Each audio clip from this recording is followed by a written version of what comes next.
Hey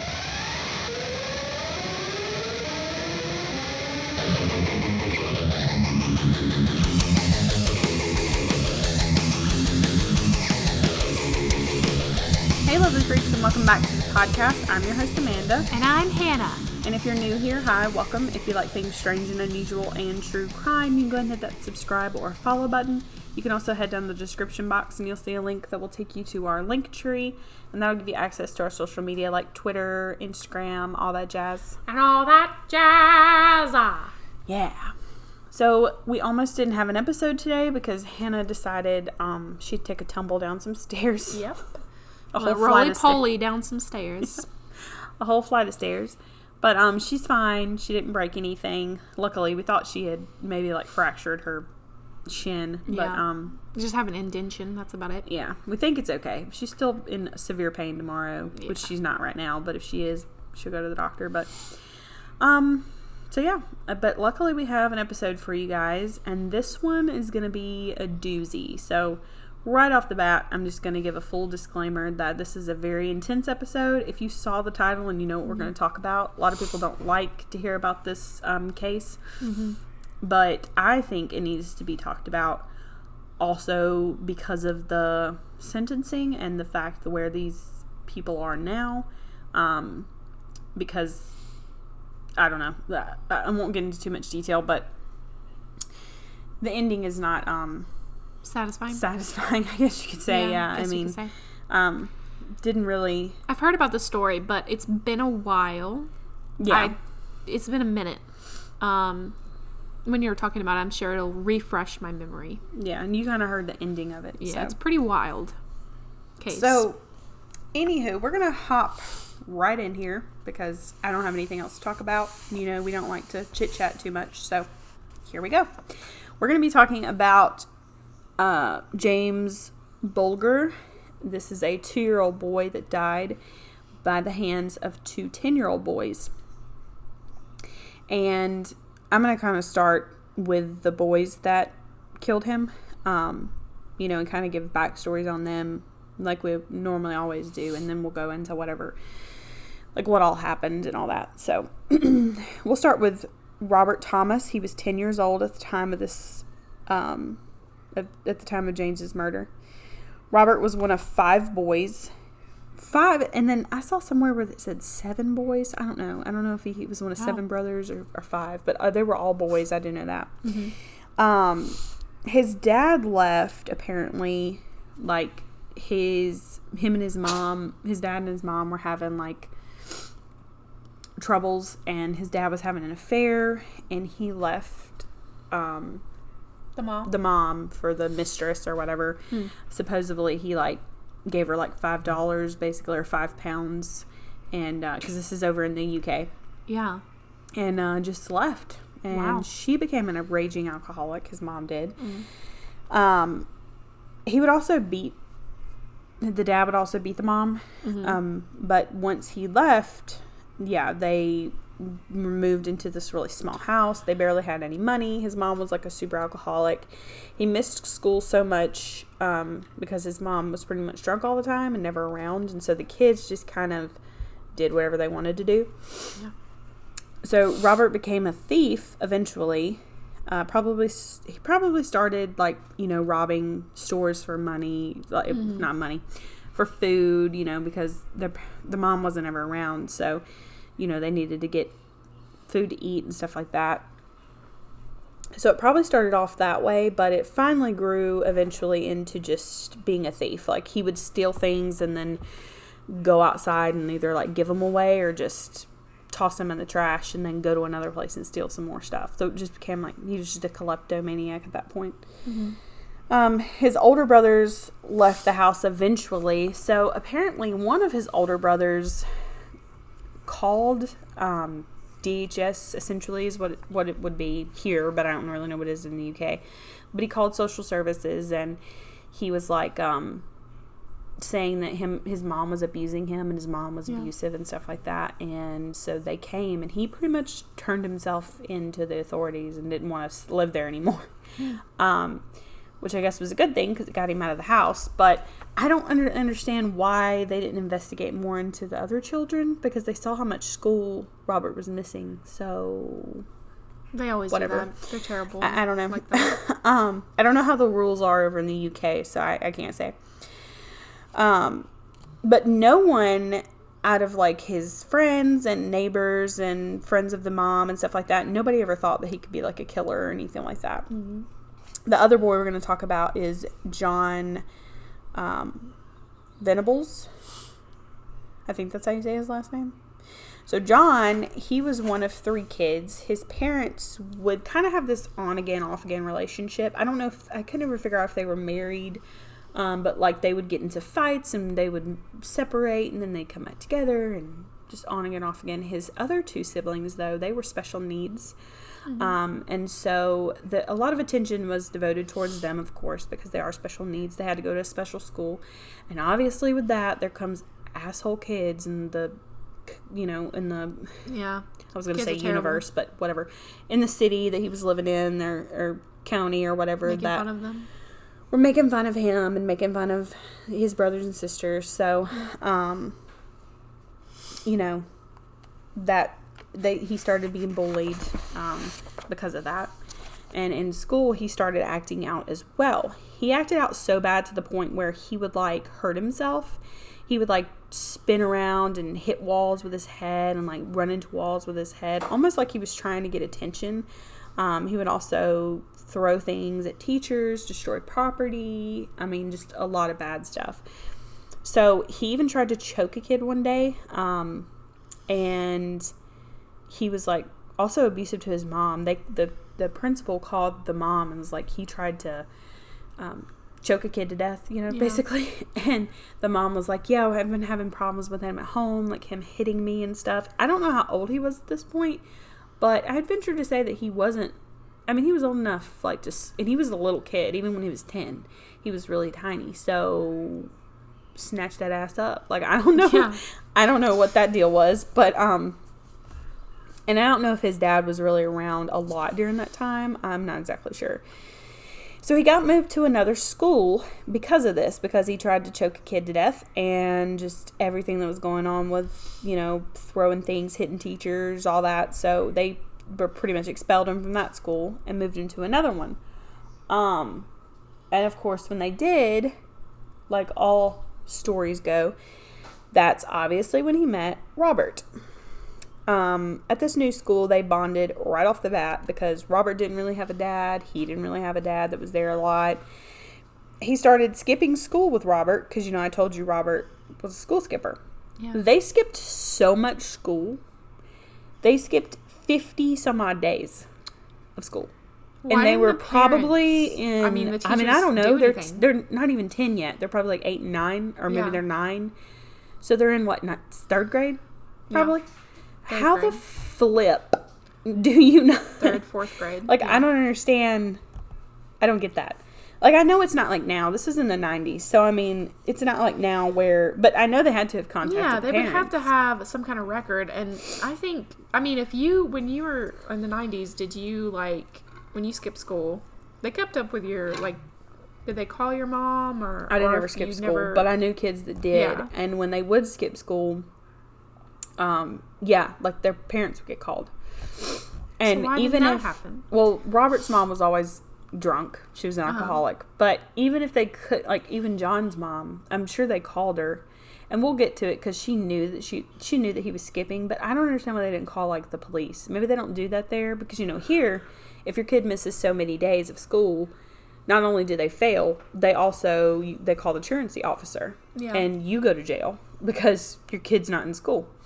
So I don't know how it works over there, but teachers said that Robert was pretty much like a big liar, but John, he would lie until you pretty much caught him in a corner, and then he would tell the truth. Mm-hmm.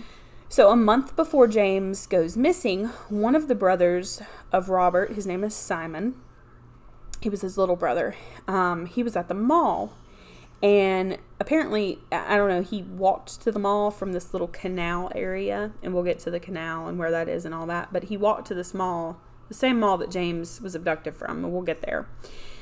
But he got somebody to call a teacher because, you know, his mom's an alcoholic. She probably wasn't going to come pick him up because if they could get a hold of her. So he told somebody to call this teacher that I guess he was close with. And his teacher came and she was like, what's going on? You know, he was upset. He was crying. And he said that Robert, his brother, and some other friend, but it wasn't John, hit him. Robert hit him, punched him, and then kicked him in the stomach, and he was just being mean. And then he just left him at the canal, and he was like sobbing, crying. This little boy's probably like 5 or 6. He's really little. And so after that, she was like, okay, that's really strange, you know, but nothing ever came of it. Then he just went back home. The day before James went missing, teacher said that John was like being really bad that day. They couldn't get him to sit down, pay attention. It sounds like he had ADHD on top of everything else that was going on. He seemed excited about something, like he was like fidgety and he was just like ready to like do something, and nobody could figure out what that was. Now, when they abduct James, we know that like that was probably what they were excited about, because they think that it was pretty much premeditated. Okay. And we'll get to all that as well. How old are they right now? 10. 10. Well, yeah, they're 10 at this time. Wow. So yeah, which is really crazy. So let's kind of go to James. James Patrick Bulger. I hope I'm saying that right. I'm pretty sure I am. You know how we are with the last names around here. He was born March 16th, 1990 to Denise and Ralph. So Denise was one of 13 siblings. So she came from a big family. She was like close to the last kid, but it was always said that she really wanted kids. She loved kids. She was like the babysitter, you know, for the older siblings. She would always babysit their kids and her nieces and nephews and stuff like that. So Denise and Ralph, they met, they got married. I think she was like 18, 19. He was 20. So they were young when they got married. But they had their first pregnancy. This was before James. And they ended up she went all the way to term. She went all the way to the end, like to the delivery. And it was like a little girl. And I can't remember her name. I wish I would have wrote it down, but I didn't. But they were having a little girl. They knew what they were having. Like they were in like water broke, I'm delivering, you know. Yeah. They get to the hospital and they have like in the middle of the delivery, she's pushing, and then the nurse tells her to stop or something like that. She runs out of the room, gets the doctor, runs back, and the nurse and the doctors tell her that her baby is gonna be stillborn. Her baby's dead. Wow. So she's like, at first she doesn't like really come to terms with it. She's like, no, that's not right, because like she just went to the doctor. She just had a doctor's appointment like a couple of days before. And the baby was completely fine and healthy. Not really sure why she was stillborn, but she was. Excuse me.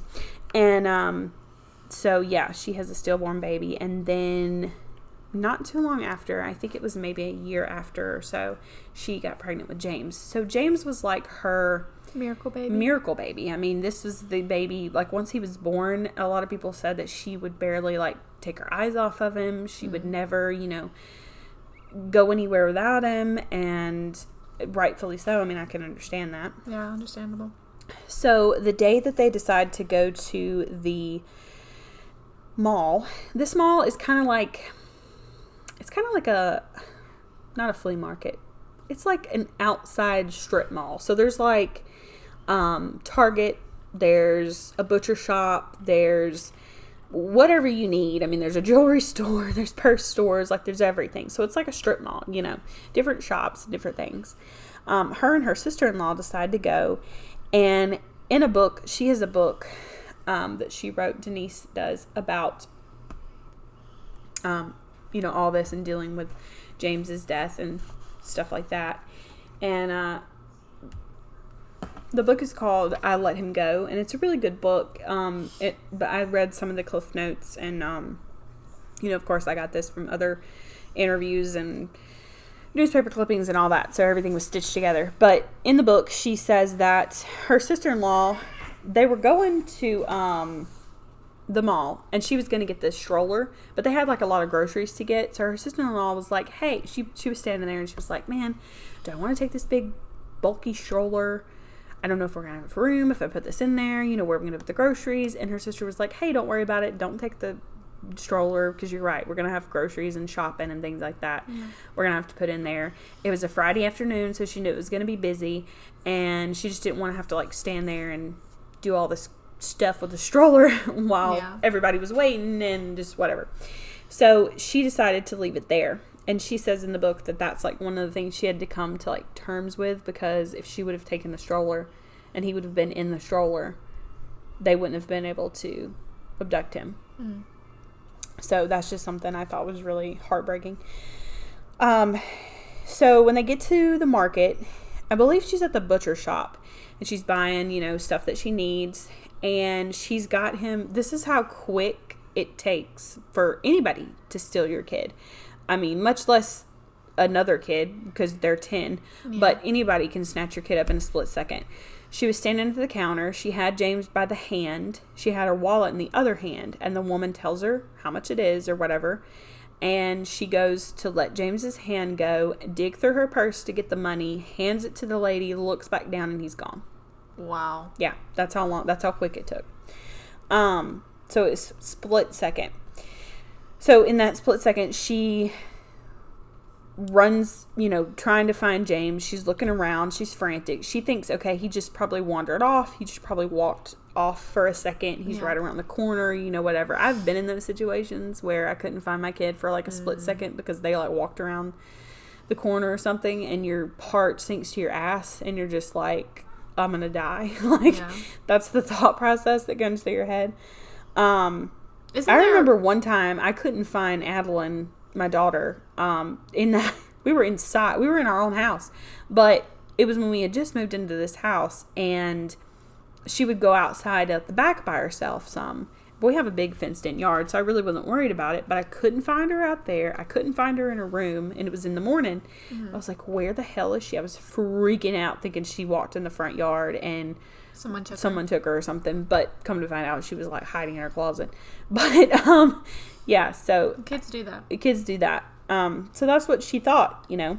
Isn't there footage of the I think it's on YouTube where they there take is them? So they start searching the whole mall. Obviously she tells security guards everything, like, I can't find my son, I'm freaking out, blah blah blah. So they start searching the whole mall. Eventually the police get involved, and at some point that day they look at the footage from the cameras that are in the mall, CCTV footage.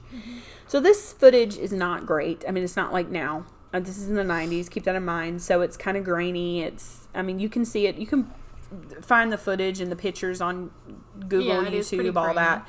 So you can't make out anyone's face. And even if they could, like, these are kids that are walking him out the mall. So they're not in the system. And I bet she wasn't too worried too. She was probably like, oh, this kid like took my kid. So whenever the police officers and the mom and the dad and everybody, first of all, they interrogate the parents. Obviously, they're going to do that first. They do that.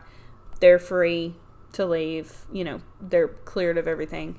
And so when they finally look at the footage, the mom and the dad and everybody is like, oh, there's like a moment of relief, she said, because they thought, okay, maybe these kids just like took him to go play at a playground or something, or they're kids. So in the footage, they actually look younger than 10. They look like they're probably like 7 or 8. I mean, they look really short. They are short, but, well, compared to my 13-year-old who's almost 6 foot tall, but you know, they're pretty short for 10-year-olds. And so everybody's like, okay, well, maybe they just took James to like their house to play video games or something. You know, it sounds really weird. Or because they looked on the streets, they looked in all the shopping centers close by, they couldn't find him anywhere. So they're thinking, okay, he's either at a playground or he's at someone's house. So what they do is they put it on the TV, like the news. And the mom is begging, like, hey, if you know where our kid is. Then she's thinking, okay, the days went by. So that day's gone, and it's the next day. So now she's thinking, okay, maybe they just left him at like a park somewhere. He's probably at a park, freezing, crying, cold. What if somebody abducted him from the park now, is what she's thinking. Or I bet she might be thinking that kid took him to an adult, like the kid was like persuaded somehow. I would be going to that. Well, that was another thing, I think, is what she said eventually, because they thought, well, maybe, like, you know, maybe somebody, like, he kidnapped him for an adult, for somebody to sell him into adoption or something like that. Because that was a big thing in the 90s, too. There was a lot of kids being, like, snatched and for like, adoption. Birth switching was a huge thing. That was when they started putting the bracelets on the parents in the hospital, so you couldn't, like, switch the babies at birth. Wow. Yeah. So, 2 days go by. No one's called in. Nobody has left any tips. There was some assholes, of course, that called Denise and were like, we've got your baby. We've got your baby. Ugh. But there was no, like, no ransom. They didn't tell them anything. So eventually they realized that it was a prank call, which you got to be pretty low to prank call somebody that's trying to find their 2-year-old son, but whatever. Yeah. So they look for 2 days. On the last day, I believe it's February 14th. He was found on Valentine's Day. Yeah, because he was abducted on February 12th. This was February 14th. So she's been instructed to, like, stay home and, like, try to get some sleep, try to get some rest, but she can't. She doesn't want to. Her husband's out there looking with neighbors and stuff like that, but she was just so frantic, and she had not slept in days, so the police were like, just stay home. When we find something out, we'll call you.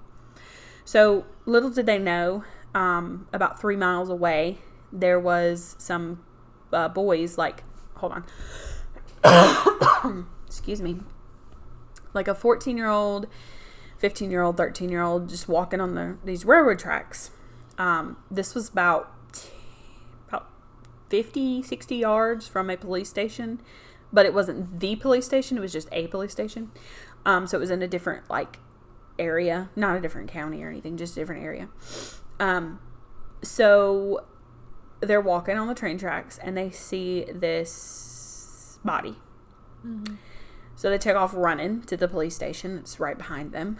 And that's when they called the other police station that's been searching for James. And they're like, yeah, we found him.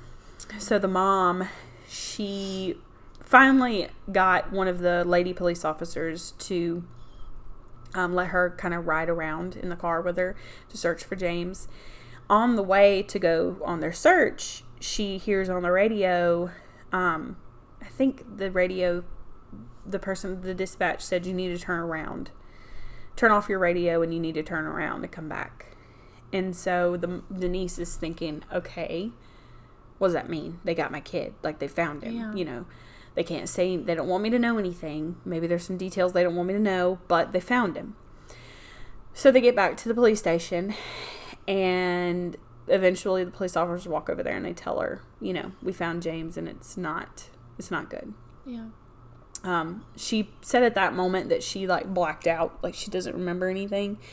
She remembers, I think she passed out, actually, is what I've read. And when she woke back up, she remembers that there was just police officers standing everywhere. I think a family member had actually told her husband, because they were already out together, and they got a phone call. And one of the family members told her husband. So they're out, and they're, you know, her husband comes, consoles her and all that. So the body of James, I'm going to go over what happened to him. Full disclaimer, if you do not want to hear it, you can totally skip this part, because it's pretty intense. So James's body was found on the train tracks. One brick, or several bricks, were placed on his head, and other bricks were placed on his legs to keep him from being able to move. And he was hit by the train and split in half when this happened. obviously, he was on the train track so much that the conductor of the train couldn't see it. So, and, you know, he's 2. Keep that in mind. So, he's very small. And so, in case you're wondering, like, why didn't the train conductor stop and, like, call this in? And that's why. Because they did it intentionally in the center so that way the train conductor couldn't see him. Mm-hmm. He had also been, his pants were pulled down, and there was some mention of, you know, sodomization and stuff like that, I believe. Really? I'm pretty sure. I've read, it's conflicting. I've kind of read that there was, and then some things I haven't read that, so take that with a grain of salt. But I do know for a fact that he was hit with bricks. What they did was they hit him with bricks, stones. They beat him with a metal bar. So the autopsy report, they didn't know if they do know that he was alive whenever he was placed on the train tracks and the bricks were put on top of him, but they don't think he was alive when he was hit by the train. So he probably bled to death, or either it crushed his skull, the bricks did. During the funeral, they had still not caught these boys. There was still nobody knew. Like, nobody knew where these boys were. People were constantly there were some people, some fucking Karens out there, excuse my language. They were like, well, if you would have been, you know, watching him a little bit better. Like, why would you do that? Why? First of all, make mistakes. Yeah. Every parent has accidentally, if you're not, and it wasn't even like, or if you are, it wasn't even like for like a minute. Yeah. It was like 3-4 seconds. It's going to happen to you. It's always happened to every parent. Yeah. You just don't look, or something happens, or you make a mistake. Parents aren't perfect. They're people. It happened to me. Luckily, thank God, my kid just decided to walk around the corner, like, you know, even though she knows she's not supposed to. But it's happened to me before. Adeline's done it once or twice in a store. And I freak out for a split second, and then I find her, thank God. But, you know, and I'm a pretty damn good parent. Yeah. So, you know, that's what I think. Like, it can happen to anybody. So for people to say that just pisses me off so bad. But other people in the community were nice about it. They would place flowers on the train tracks for James. They would also, one little girl, I think she like sent him her teddy bear or something like that and placed it on the train tracks.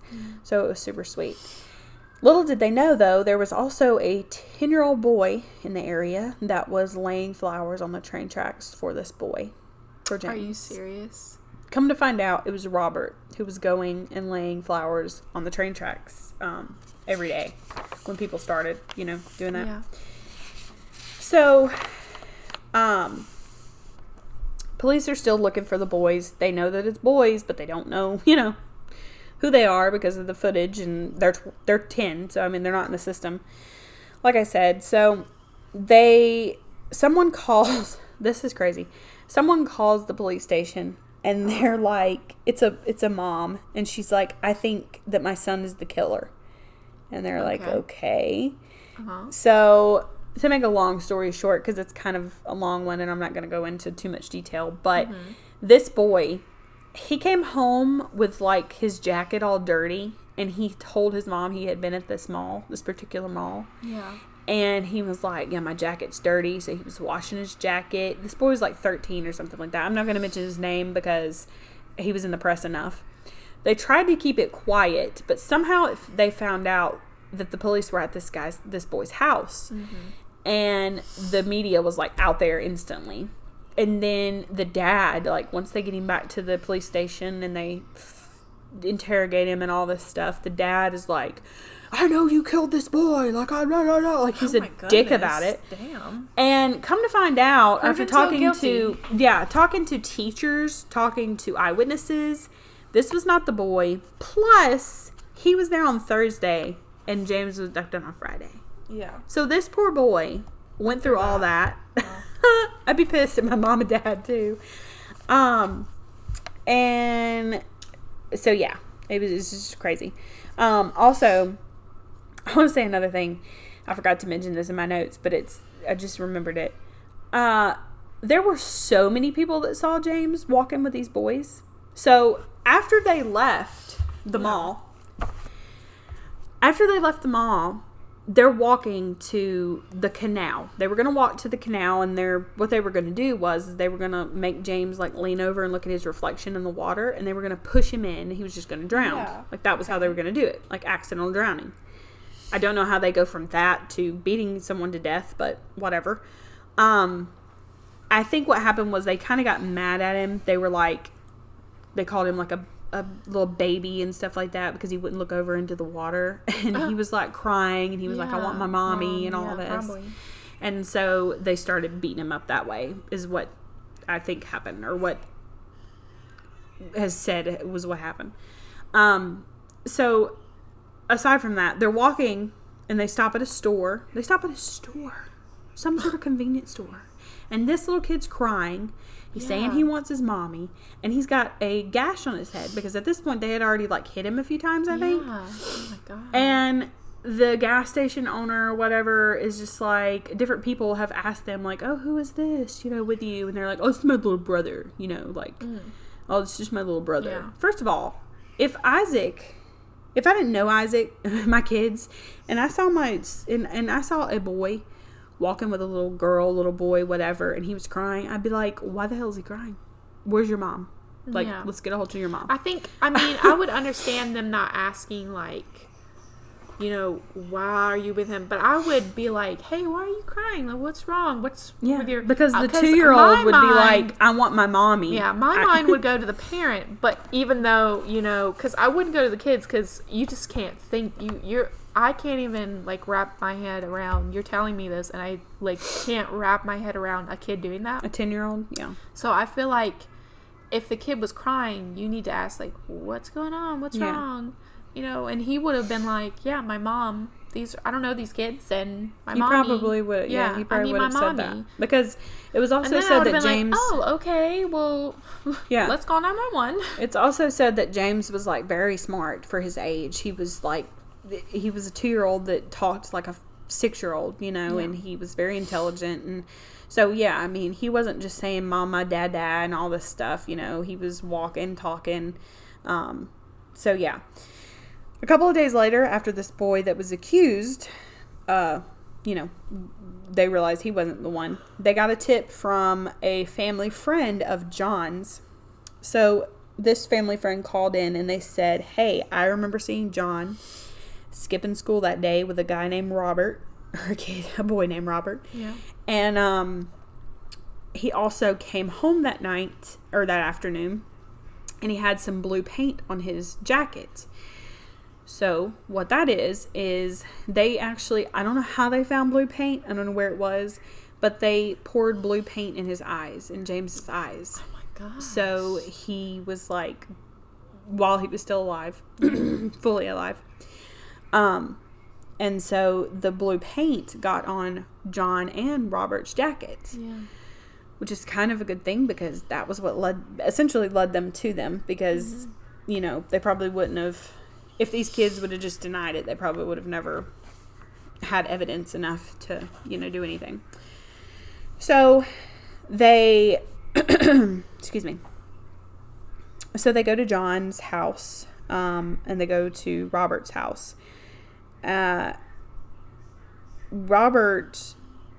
They questioned Robert, and he denied, like, everything right off the start, and he started crying, but when he started crying, like, they weren't real tears, like, there was no tears coming out. Sociopath. They search his house, and they find the blue paint on his clothes. At John's house, they tell his mom, his mom's a weird one. They tell his mom and that they need to, like, talk to him about this boy and what they've been told. She thought at first that they were there because he was skipping school, and she was like, yeah, see, you skipping school all the time, and that's why they're here. And then she mentioned something about blue paint on his jacket, and she was like, yeah, and you got blue paint all over your jacket. And they were like, what? And he was like, the police were like, yeah, we're gonna need to see that blue shirt, like, we're gonna need to see that blue jacket, which they already knew that because the person that called in told them that, but still. So John is crying. He's upset. He says he doesn't want to go to prison. He said, I didn't have anything to do with that little boy being murdered. Robert was the one. They need to speak to him because he's always getting me into trouble, is what he said. John, they took him back to the police station, obviously. Parents had to go with him. So John, while getting his DNA swab sample, he was like telling the lady that was doing the whole cheek swab thing, he was like, hey, so can fingerprints stay on a body? And she was like, what? He was like, yeah, so like if you drag a body, can you get like the skin under your fingernails? This little boy's 10. 10. And she was just like, yeah. You know, wow. like all that. Yeah. After interviewing them and kind of getting a timeline together, it became more clear. On Friday, what they did was they skipped school. And when they first get to the mall, they are running like around, trashing stuff, stealing stuff. They got kicked out of a McDonald's or something like that. They also got kicked out of another store. Just being little shits, basically. Mm-hmm. John was not the first child that they tried to abduct, though. They admit, James was not the first child they tried to abduct. John admits that they tried to abduct one other boy before that. And what they did is they came up to this boy at like a purse store or something like that. The mom was there.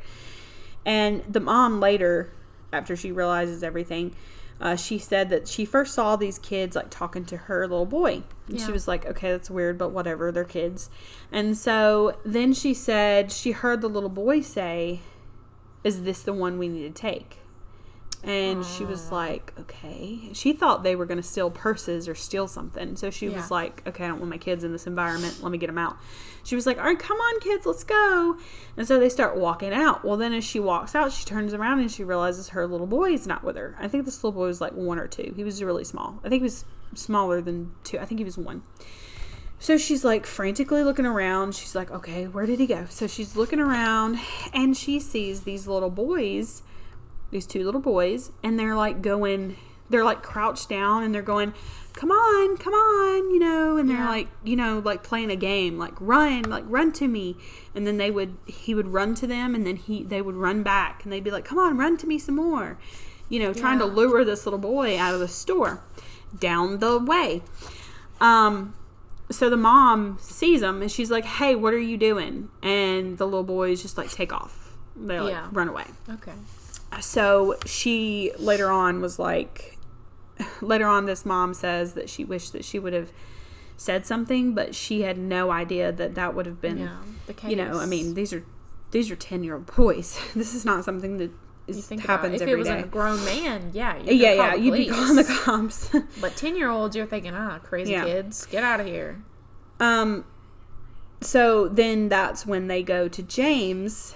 And they find James, and then they pretty much do the exact same thing to lure him out. You know, they talk about. I think they talk to him about wanting to like go play video games or go get candy. I don't know, something like that. Mm. And so, that's pretty much how they lure him.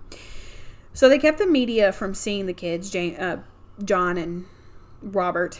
They didn't want the media to, like, because people were sending in death threats because they knew that they had captured them, but they didn't know how old they were. I think people thought they were like older kids, like 15, 16, you know, stuff like that. Yeah. So people were like death threats to these kids, which still, I mean, that's ridiculous. But the boys pled guilty at trial. I mean, not guilty. They pled not guilty. And the family during the trial, one of the family members, like, a lot of people said that John just kind of was like nervous the whole time, and he did cry a few times, but Robert was just like unbothered by the whole thing. He was just like irritated and bored that he was there. Then the families of these kids, I understand that maybe you wanted to try to lighten the mood for these kids and like make a funny joke or something to try to make them smile, but this is a pretty brutal, intense thing. And the family members of these kids were like cracking jokes at the trial. Like, not about James, but just anything in general. They were sitting over there while you got one family sitting over here crying, weeping, sobbing the whole time. you've got these other families sitting over here with these 2 murderer kids, and they're like laughing and trying to make the kids smile, and the kids are like smiling and laughing, you know. And it doesn't really matter what they're laughing about. It's just the point, like, very inappropriate. It needs to be a serious situation. If my fucking kid was doing this, first of all, after I beat the shit out of him, I probably wouldn't even be there. I'd probably have to be like, yeah, I can't support this. So yeah, I wouldn't be able to. I'd probably just completely desert them. Honestly, I don't know what I'm gonna be honest with you. Yeah. So I love my kids, but this is like really some I couldn't look at them the same. I couldn't look in their face like without thinking about it. The trial was pretty much based off of whether or not 10-year-old kids knew what they were doing. Like, did they really do this, and like did they know the consequences? However, there were 42 blows to James's body with bricks, rocks, iron bars. So yeah, I don't think it was an accident. Mm-hmm. It's not like he just was like, oopsie. You know, it's not like he fell off the playground and they were like, oh God, and they took off running. Yeah. Initially, the little boy that they were going to abduct, they did say, the boys said that they were going to have him walk out into traffic and just get hit by a car. And then they were just going to leave. So the jury found the boys guilty. This is the part where it gets really, really stupid. I'm trying not to cuss too much. But it's really hard. So they were found guilty. And the judge, he said some stuff in the courtroom about how this was a heinous crime and it was so awful and blah, blah, blah, blah, blah. But then he only sentenced them to 8 years. 8 years for this. The 8 years that these kids spent was not in jail. It wasn't in an insane asylum. It wasn't in like a padded room with some bars or something, and then all you get is like food and you get to go see outside for a little bit. Maybe get some television time here and there. Yeah. It was spent in an institution that's basically like better than where they were living. They got to play games. They got to eat candy. They got to watch TV. They had like hotel style rooms. Yeah. They also got to, after a year of being there, they got to leave every day and like go to like shop or like a playground or something. Yeah, really fucking weird. Did they get... These kids murdered someone. Exactly, yeah. I just want to put that out there. They didn't just shoplift or... Did a therapist see them or anything like that? I believe so, yeah. I believe they did see therapists. They had therapy and stuff like that. They were trying to rehabilitate them, which I get. But at the same time, maybe like the first couple of years, make them like stay in a padded room. I don't know. Like a punishment. This is not a punishment. Exactly. Especially for Robert, because he came from like a really poor family and his mom was an alcoholic. And so this was kind of better living conditions than what he was in. So, I mean, yeah I want to be like, I'm good, thanks. Teaching them that if I can do anything and I'll come here, okay, wow. So, after 8 years, they're 18. The judge said, this is what he said his reasoning was behind it, is because when they were 18, if they would have left, they would have been sent to, like, I think in the UK, they're not sent straight to prison at 18. I think you have to be, like, 21 before they send you to, like, the adult prison. Mm-hmm. But they would have sent them to, like, a juvenile prison. Yeah. And then after that, at 21, they would have sent them to an adult prison. Yeah. And he didn't think it was right for them to be able to have to do that because of the crime that they committed when they were kids. Whatever. I kind of understand to a certain extent because they are children, but I don't know. They had to obviously have known wrong with them. Yes, they had to have known the consequences of their actions. They did know. They kind of planned this out because of what they did to his little brother. They wouldn't try to hide it too. Yeah, what they did to his little brother when they took him to the canal the first time, and then what they tried to abduct one kid before James. So, you know, pretty sure there's something wrong with them mentally. After 9 years of John being out, he got arrested for child porn. He only served a year. Of course he did. Eventually, he was arrested again for his crimes about a year after that or so. Or maybe it was longer than that. I think it was like 5 years. Who's this, John or Robert? John. John, okay. He was arrested again, but this time he had 1,000 pictures of male babies on his computer. And he also shared these pictures, and that's considered rape. It's a form of rape in the eyes of the law. So he was sentenced to 40 months. Oh, only 40 months goodness. Are you serious? That. Yeah. And I don't know if he's in prison. I think he might be out now, but he'll probably go. I think he got arrested again for like shoplifting or something. Like it's just on and off with him. Robert, however, has never offended again. Now, here's where things get even worse, because you thought like, oh, that sucks. It gets worse. They're not known by their names of John and Robert, because when they got out of prison at 18, they gave them an anonymity, which means that they could change their name legally. They could change their everything. They clean their record? Yeah, because when they got arrested, because they gave them an anonymity, which means they're like a totally new person. So when they got arrested again, there wasn't any you can't do that, because if they do another crime, you just can't do that. I don't know. I'm pretty sure that means that their record was wiped. I should have looked that up in the UK if that means that. But if they have a whole new identity, then yeah, I would think that means that their records were wiped. So yeah, we don't know their names now. Also, if you ever do look them up, like people in the neighborhoods that they would move to would like look them up, and they'd be like, hey, isn't that like the guys that like, so they would look them up, they would look up their actual name, and they would like post it on like a community site. Yeah. Those people got arrested for that. Are you serious? Deadass. Yeah, they got arrested. So if you post it, like their actual name now, like not John and Robert, but if you post their names now. So they'll get arrested, but the people that have literally murdered someone and literally have pictures of pornographic children. John, yeah. Will not get arrested and will only be in jail for maybe a year. Maybe 40 months. Now, Robert, well, like I said, I don't know what his name is now. If you tried to look up his name, if you tried to look up whatever I don't remember his last name, but if you tried to look up him, Robert, what did I say his last name was? I have no idea. I don't remember. I suck at last names, guys. Hold on. I barely remember the first names sometimes. Robert. I kind of remember James' last name. Thompson. So if you try to look up Robert Thompson or John Varibolt or some whatever, it's not going to pop up anything as an adult. I mean, it's just going to have them as children. So we don't know what they look like now.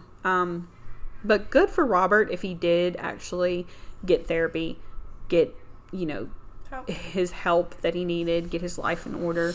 John, it doesn't sound like that helped him at all. And I don't know, I guess we'll never know which one started it initially, or I don't know who it sounds like John was more of the angry type than Robert was, but you never know. Robert kind of seemed like he was a sociopath a little bit. Yeah, he probably was the instigator, like, hey, we should do this, and then John just took it too far. Yeah, because he was like, I want to hit something, probably. So yeah, that is the story of James Bulger, but it is, he's a 2-year-old boy, and it's just really sad. I feel so sorry for his mom, because she beat herself up a lot in the book. She also talks about it, and she even fights now still to this day to like get them off the streets, I guess you could say. Especially John, like when he went to jail for child pornography or whatever. I don't know how they found that out. That was another thing. I'm not quite sure how. I guess through the rumor mill and all that is how they found out that this new person was John. They probably kept reposting pictures of them and their names and stuff. I don't know. But that's just, it's just sad. But they did have other children. Oh, I remember. She was pregnant she got pregnant during the time that they were looking for James's killer. Mm-hmm. And a lot of people were like, oh my God, she's just like trying to fill a void. But she said, I think she either got pregnant Yeah, she got pregnant during that time, and she said no, it wasn't that she was trying to fill a void, and it wasn't intentional. It's just that was the only thing, and she said that having that baby was the only thing that kept her alive, because she was literally contemplating like suicide. And if it wasn't for getting pregnant, she said I would have probably done it, because there was no reason for me to live anymore. She had already lost one child that she knew was going to be born, and then it was stillborn, and then she lost James. So, but they have other kids now, so that's good. I don't know if his parents are still together. I think they are. But yeah, if you have kids, please watch them. I am pretty anal about watching my kids. Yeah. I don't usually let them go anywhere or do anything. My kids don't ever go to anybody else's house, that's for sure. I'm weird about that. They have, but I just have to really know the person. Yeah. And my son is 13, so he doesn't really go many places, but I think that's it. We're pretty much done. We hope that you guys were very informed by today's episode. I'm not going to say that you liked it, because there's nothing to like about this episode. It's sad. A hard one. Maybe next week we'll try to do like more uplifting, like aliens or ghosts or something. More uplifting. Demons. Let's just demons. That sounds great. No, but yeah, we'll try to do something probably like that. Probably in the realm. We'll post on Twitter to see what you guys want to talk about. But yeah, so we will see you guys later. We hope you guys have a fantastic weekend. Bye.